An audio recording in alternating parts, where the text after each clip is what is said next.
Welcome back to the Loud Sound Epicenter podcast. Today I'm joined by EliDPerry2000. Thank you for coming on. It's a pleasure to be here. So I recently found your channel by accident, probably a month or two ago, and I wanted to have a discussion about some general topics, but mainly in the more aligned with Quentin Tarantino. And so I want to start with a general question because I saw on his interview with Joe Rogan, he talked about how in the 50s and the 80s were the worst times for movies because there was blacklisting or some cultural opinions on certain things. So I just wanted to ask if you agreed with that statement about those 2 decades in the context of the film industry.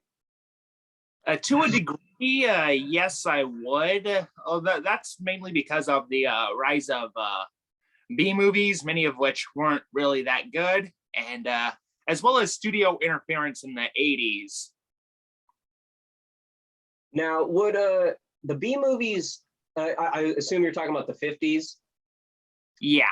Would you say a lot of those movies had an impact on some directors, like in a positive way, outside of like the schlockiness of it?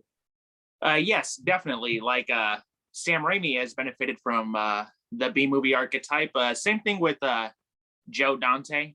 Oh, okay. Yeah, I think I saw some of them. I definitely need to do a lot more diving into that genre. I know that like what's his name? From The Great Escape. It literally escapes me right now. What's that actor? Steve McQueen. I know that he was in the original Blob movie, which is kind of surreal to think of that. Somebody of his caliber was actually in his early age doing a B movie schlock, or at least that's what it would be by our standards. I don't know. Do you think like the B movies at the time were B movies, or is that something that's happened after the fact? I think mixture of both. Right. I don't know, because like, do you would you consider like King Kong, the original one, like a B movie, or was that like cutting edge? The standards back then, no. Okay. See, I have a hard time drawing the line with a lot of that stuff because I'm not really sure if it's our 21st century. You know, I don't know for sure. I'm going to call you a Zoomer, an honorary Zoomer for the show for the sake of argument. And so I don't know if it's our 21st century bias against these older movies, but it does seem like, you know, and also would you consider like B movies to be like a derogatory term for a lot of these older films? Not necessarily, but at the same time, kind of. Because I guess if the impact of the genre like stands the test of time, I guess that's the best standard. But honestly, I'm willing. I don't know if I just have low standards, but I feel like even if it's schlocky, even if it's like totally low budget, a lot of the more like creative aspects of filmmaking come out of that, and I'll get to that later on. But I want to next ask you about this subgenre that Tarantino also talked about on that Joe Rogan interview. He said that in the 90s, he basically created a new crime genre that didn't exist before. Could you speak on like what are some aspects of his filmmaking that kind of changed how to make a crime film? One of the aspects. Oh crap! It's been over a year since I last revisited this. So my thing on that is a bit rusty. Yeah, I think what comes to mind is the sarcastic bad guys seems to have been revived. I know that that's kind of a more general topic that a lot of people could have come across, but I feel like something like the Pulp Fiction main characters, that archetype wouldn't have existed outside of Tarantino. I know that in that interview, he takes credit for a lot of the crime movies that came out after Pulp Fiction. And he even took credit. I want to hear what your thoughts are on this. He took credit for Seven by David Fincher. And I don't know if that's reaching, but I don't know where he's going with that. Do you have any clue what that could be? That's quite a bit, isn't it? Yeah, I can only guess that yeah, I mean, it's a crime, it's dark. So I don't know. That might Yeah, be a little bit of ego there. Would you yeah, but Seven doesn't really have a lot of the Tarantino archetypes. You know what I mean? right. It's very I don't know. He's kind of taking credit for things outside his range. So that Yeah, again, Tarantino's that's another definitely aspect. statistical, but he's one hell of a director. I'll give him that. Right, definitely for sure. And I also noticed that like before Tarantino, it seemed like the majority of crime films were inspired or basically ripped off The Godfather. That was like the model. And so with Tarantino entering the film industry, it seemed like we got some more maybe cliches, a little more like exploitation inspired storylines, some obviously the non-linear stuff. Would you say, I don't know if I'm reaching, but would you say like Christopher Nolan's Memento might also kind of draw from the non-linear story structure? Where do you stand on that? Like the non-linear stuff, does that go back to Tarantino? Uh, I haven't seen Memento, so I can't really say. Okay, I'm trying to think of before Pulp Fiction, and so some of like the letterbox community is probably going to come down on me for all this, but I can't think specifically what movies messed around with the structure. I could be wrong, but I can't think of it right now. I don't know if there's like some like art house film that I'm missing. I probably am, and I'm just gonna guess that I am, but I would like to give that to Tarantino if it's like this more abstract way of making a film. Probably entered the arena after he joined. And then the next question I wanted to ask is in the context of the 90s filmmaking as a decade. I would say the 90s is my favorite decade for films. I don't know about you. Would you agree with that? Uh, my personal favorite decade for films would probably be the mid to late 70s. The 90s is a close second. Okay, perfect. Yeah, and so when Tarantino talked about how between the 70s you had the 50s and 80s with this blacklisting, it did seem like in the 70s there was more free range to do what you wanted with a film. And so what do you think, like would you agree that the 70s had a little more freedom that the other decades didn't seem to have? Why do you think that is? Oh, absolutely, because there was a though there was plenty of controversy, especially surrounding Taxi Driver, basically inspiring violence. That which is a misconception, by the way. There Right. was there were a lot less studio interference then. Oh, okay.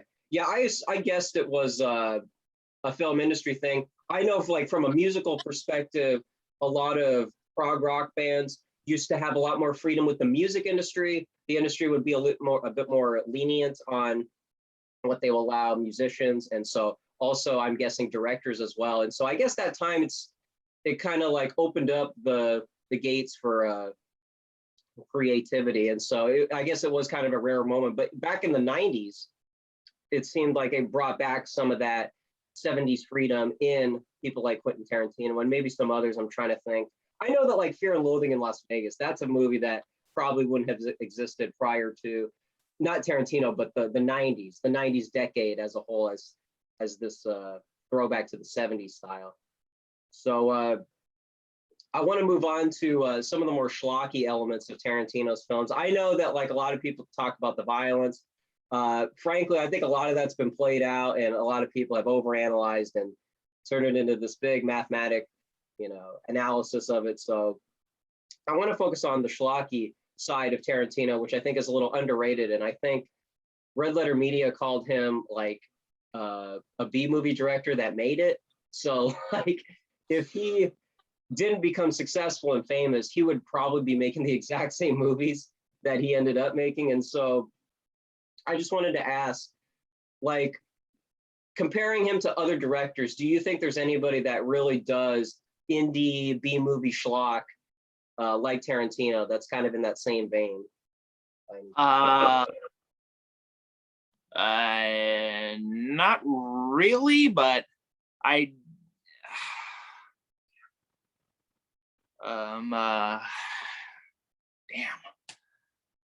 damn, I'm a little rusty on this one.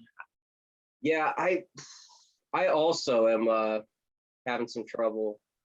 I know that like I said, the 90s being more bringing back the 70s style, it does seem like it does seem like what happened to the film industry today with indie being popular, with a lot of like cell phone made movies, things like that, I think can owe its credibility to Tarantino for kind of breaking the structure, breaking the industry away from the super serious, honestly taken away from like the David Fincher style of studios. Not a knock on him, but like taking it away from this like overly serious aspect and just bringing back some of the cliches, some of the exploitation motifs. I think things like that are very important and valuable. I know some people think it's lowbrow. A lot of people say Tarantino. Well, what would your answer be to that? The critics that say it's so lowbrow. You know, now everybody's watching R-rated movies. He's completely turned the genre into, he's made B movies legitimate. And I thought we left all that behind in the 50s. So what would your answer be to the critics? Well, honestly, I wouldn't really consider it exploitation. It's more like Tarantino being the master of his own universe. Like Okay. in regards to the N word, he's often criticized for using the N word pretty liberally in his movies, especially in the case of Django Unchained. Samuel L. Jackson and Jamie Foxx defended his use of the N word. You can use the N word like 300 times in a movie like 12 Years a Slave, and no one will bat an eye. But if Django Unchained uses the N word like even 100 times, everyone fucking loses their shit, you know? Yeah, there is definitely a lot of scrutiny for Tarantino. He does get a lot of the criticism, a lot of the brunt of a lot of the edgier aspects of filmmaking. And that's the other thing too. He's kind of the bad boy today. He's like the boogeyman for a lot of critics that want to reel in some of that more free range that's happened in the film industry. And I don't know, it's kind of a mixed bag because, you know, he makes a movie very rarely, but when it comes out, it's very successful. Everybody goes and sees it. Even people that wouldn't normally see an R-rated movie. I remember talking with someone who said when Pulp Fiction came out, that kind of created this new era of movie audiences that would go and see an R-rated movie. Back in the 80s, like Tarantino mentioned in that interview, he said, you know, everything was Bill Murray, everything was upbeat, uplifting, you know, The Breakfast Club and all this, you know, teen comedies, John Hughes. And so he kind of took things out of that and made it a little more obscure, made it a little bit more indie style. And so I think a lot of people kind of notice that he is responsible for taking the industry in that direction. So I would understand if people really, and if anyone who goes on Twitter and probably Letterboxd too, I haven't been on there in a while, but a lot of people love the 80s. They love the 80s nostalgia. We can see with like the past recent. I'm actually in the same boat as well, honestly. Yeah, and I do as well. When Tarantino said that the 80s was like blacklisting some movies, I disagree with that. But yeah, there was definitely plenty. There was no shortage of good movies. But it did seem like this heightened, this like hyper nostalgic, almost like fairy tale aspect of filmmaking back then. And so it feels like Tarantino kind of brought it a little more down to earth with his indie style. And I understand a lot of people kind of didn't like that. They wanted to keep their Hollywood centric, like La La Land is a perfect example. You know, La La Land is like that. That was like the return of the classic Hollywood musical, and then the Showman came along and fucked it up. Yeah, that's right. Exactly. Yeah, you know, that's a very good point. You know, the La La Land is kind of the perfect example of like, is this what you want the movie industry to go in? Should it be this fairy tale, you know, hyper unrealistic side, or should it be a lot more brooding, a lot more dark? And so I guess that's the dichotomy that a lot of the critics are coming from. I know a lot of critics, they love when you see like people looking back on decades of movies, the montage is the Sound of Music. It's the, you know, the opera centric films. You know, how many times do we have to hear about the Red Shoes? You know, the Red Shoes gets brought up a lot and you know, that movie kind of goes both ways, but things like that. People really love the classic Hollywood, and not even like Sunset Boulevard, like Wizard of Oz. You know, the very family. Yeah, to hear about the fun. You know what I mean? What's that? Sorry, kind of broke up. I said, how many times do we have to hear about the Wizard of Oz? You know what I mean? I know, exactly. Yeah, that's like the most famous movie ever, and no one fails to remind us about it. So yeah, it's things like that. I think you and I definitely lean towards the more obscure stuff, and I definitely, like I said earlier, would love to check out the exploitation, some of the B movies that I missed because it was before our time. But because we got the internet and Netflix, you know, we got and maybe 1, 2, 3 movies, which is another good site. That kind of thing can really open up people's minds to other sides of filmmaking. And lastly, I want to talk about another Tarantino topic that I think he coined, which is this concept of a hangout movie. And this is where Once Upon a Time in Hollywood, I think, makes a lot more sense. A lot of people gave him criticism for Once Upon a Time being too boring, not having enough story. And once again, like you said, it's Tarantino being his own, his own conductor, talking about, making a movie in his own style that most people would not make a 3-hour long, almost no story, I guess you could say. So what are your thoughts on that style? Like it's like the same thing with Jackie Brown. Like that was criticized for basically being a hangout movie. Yeah. And Once Upon a Time in Hollywood, I think I've only seen it once, so I don't remember much from it. That seems to be a lot of people's impression. And, for me personally, it might be like in my top 3 of his favorite films. It's a bit dramatic for him having such a big filmography, but it's one of those movies that I would always rewatch when it came on TV. And after the fact, I definitely went back to it a lot. I think that's like the litmus test for how a movie can grow on you, because it's one of those things that if you kind of let your guard down and don't take it so serious, that's where a lot of the artistic value comes in a movie like that. And going back to La La Land, it's so specific, that type of a film model. I think when people look at Once Upon a Time, especially as they did in the theaters, I think they watched that and did not expect it to be so dry. I mean, not in a artistic sense, but just the pacing was so dry. And a lot of the stuff that people like about Tarantino happened in like the last 20 minutes. But if you appreciate the sort of like 70s throwback, the kind of nostalgic piece that it provides, it's kind of like a time capsule back to a specific time. Stuff like that, I think directors can really, I've been waiting. Gosh, that movie's like 2 years old now, which is unbelievable to me. I remember seeing it in theaters. That movie is like, hasn't really like spawned any new movies like it, which usually happens with like Pulp Fiction and some others. And so I'm sort of, maybe you're going to be vindicated. I'm waiting for a director to copy it, and it doesn't seem like people want to take that up. And so maybe that's just me. Are there some other hangout movies? I'm so fixated on Cape shit now. Yeah, I know, exactly. The direction is definitely going in that way.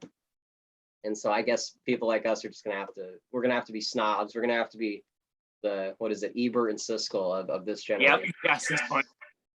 So are there some other hangout movies that you'd recommend? I know that they're kind of rare, and there's like some, it's kind of a general definition. So I know that like Dazed and Confused also gets thrown out there. I don't know if you could really consider this a hangout movie per se, but I think I would recommend the teen movie 7 Minutes in Heaven from 1985. That movie had Jennifer Connelly in it. Really? Yeah. Wait a second, is that a Frank Whaley?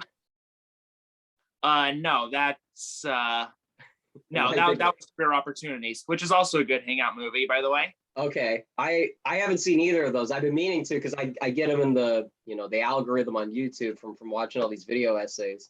But yeah, so those are 2 Jennifer Connelly in the 80s. Are those both 80s movies? All right, It's in Heaven was the 80s.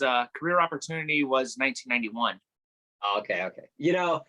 I did an episode where I said that I would consider 90, 91, and maybe 92 part of the 80s. What do you think about that concept? Because I think that a lot of the 80s atmosphere was still existing in the early 90s. Would you say that's fair, or am I projecting a little? To a degree, I would agree with you, but technically speaking, I would say the 90s actually started in 1989. Okay, I've also heard that take, yeah. When it started to kind of go on like the grungier denim and leather, or not denim, flannel is what I meant to say. Yeah. So, okay, yeah, I've definitely heard a lot of people draw the line in different aspects. Also, like in the 70s, oh man, I know that you had like The Godfather in the early 70s, but when the B movies or the more schlockier movies started to get into the theaters, I'm not exactly sure when that started. And so I don't know where that would differentiate from like the 60s films, which I've hardly seen any. And so that's another dynamic that I have to visit to be a bit more knowledgeable on. Well, I appreciate you for having this discussion. You know, I know it was kind of all over the place. That tends to be the model here on the show. So where can people go and check out your work? All right. Oh, sorry. Can you hear me? My bad. I can hear you. Okay. Where can you go to, or where can people go and check your channel? They can go to my channel, EliDPerry2000. All right. Well, thank you for the plug. And thank you, everybody, for watching. And thank you again, Eli, for joining us here. Thank you for having me.